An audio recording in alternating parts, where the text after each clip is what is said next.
بسم الله الرحمن الرحيم. السلام عليكم ورحمة الله وبركاته أصدقائي أحبابي في كل مكان. أهلا وسهلا بيكم ومعاكم بيتجدد اللقاء بتاعي معاكم على قناتكم قناة صيدلية الدكتور حسان، قناة اللي على اليوتيوب، قناة التي تهدف إلى توصيل المعلومات الطبية وشرحها بطريقة مبسطة لعامة الناس. فرجاء اذا حضرتك بتفتح اليوتيوب او حضرتك بتشوف اليوتيوب لقيت قناتي او لقيت شكلي كده على اليوتيوب، نعمل 4 حاجات. الحاجه الاولانيه نشترك في القناه، الحاجه الثانيه نفعل زر الجرس حتى يصلكم كل جديد، الحاجه الثالثه نعمل لايك، الحاجه الرابعه نشير الفيديو.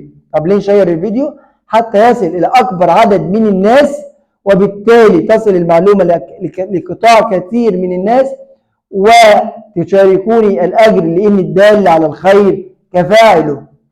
يا ترى جايب لكم ايه النهارده من صيدلية دكتور حسان؟ جايب لكم دواء شرب اسمه وايا ديسكا. اهو ده دواء شرب اسمه وايا ديسكا، دواء شرب علاج للكحة.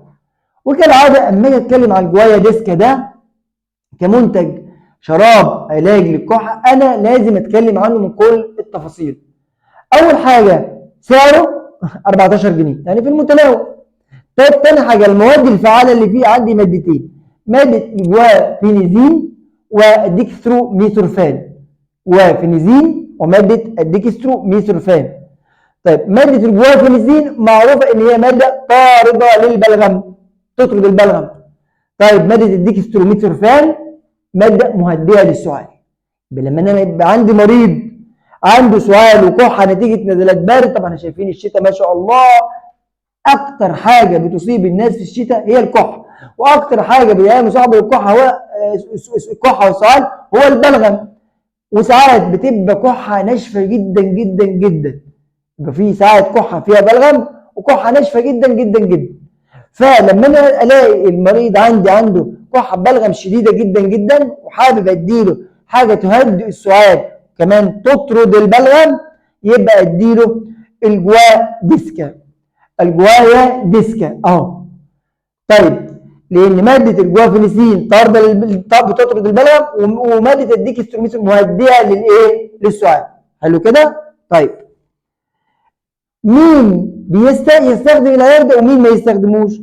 اول شريحه ممنوع تحت سن 6 سنين. هل من ممكن ل 6 سنين ل 12 سنه؟ طفل كويس ومفيش مشكله فيه، بنديله 5 سم 3 مرات بعد الاكل. طب بعد ال 12 سنه البالغين ياخدوا معلقه كبيره 10 سم 3 مرات بعد الاكل. طيب ممنوع لمين؟ ممنوع ما اديش، انا الدكتور ما بيوصفوش لمين، انا الطبيب هو المسؤول اول واخيرا عن التشخيص وكتابه العلاج. انا بس بنديكم نعرفكم معلومات عن عن المنتج اللي معانا. طيب ممنوع على مين؟ اول حاجه مرضى الضغط، تاني حاجه مرضى القلب، تالت حاجه مرضى الكبد، الناس اللي عندهم مشاكل في الكبد. طيب اللي عندهم مشاكل في الحاجات ديت ممنوع منعا باتا اوصف لهم الجوايا ديسك. طيب كمان الناس اللي مركبه كليه يعني مغيره كليه برضو ممنوع. كمان الحوامل لا، المرضعات لا، بحوامل مرضعات وامراض خطيره في الجسم ممنوع منعا باتا. طب لو الانسان سليم وكويس مفيش مشكله ياخده عادي وامن وفعال. اما اللسته اللي قلتها ونعيدها تاني ونأكد: حوامل، المرضعات، الاطفال اقل من 6 سنوات، المرضى الذين يعانون من الضغط، ارتفاع الضغط او ارتفاع السكر، او عندهم مشاكل في القلب او مشاكل في الرئه او مشاكل في الكبد او مشاكل في الكليه ممنوع. واضح يا جماعه الكلام؟ واضح جدا جدا جدا الكلام. استخدامه بنستخدم مع الاطفال من 6 سنين لغايه سن 12 سنه 5 سم 3 مرات. الكبار بعد البلوغ معلقه كبيره 3 مرات بعد الاكل. وهي ديسكا شراب شركه راميدا كمان، يعني الشركه بتاعتنا شركه راميدا من الشركات الموجوده في السوق المصري. كده غطينا المنتج من كافه الجوانب، من يستخدموه وما يستخدموش، وسعره قلنا 14 جنيه موجود في الصيدليات. ده فقط يستخدم تحت اشراف طبيب، وزي ما قلت الطبيب هو المسؤول الاول والاخير عن تشخيص وكتابه العلاج. بس يا جماعه ببين لكم المعلومات بطريقه بسيطه وان شاء الله باذن الله تعجبكم وتنال رضاكم.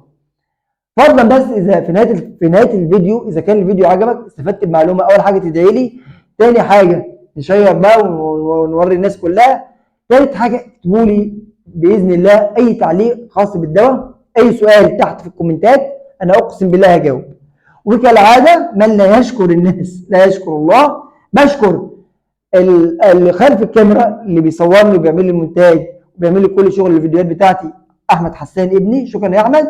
وبشكر عم صلاح اللي دايما موجود معايا في كل الحلقات، بيشاهد الحلقات لايف على طول كده وبيشجعني، شكرا يا عم صلاح.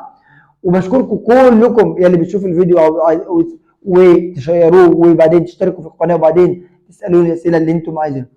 ان شاء الله الحلقه تعجبكم وتنال رضاكم. كان معكم صيدلي حسان احمد سميح في حفظ الله ورعايته، وان شاء الله بقابلكم في حلقه جديده من القناه بتاعتكم انتم على اليوتيوب، قناه صيدليه الدكتور حسان في حفظ الله ورعايته. والسلام عليكم ورحمه الله وبركاته.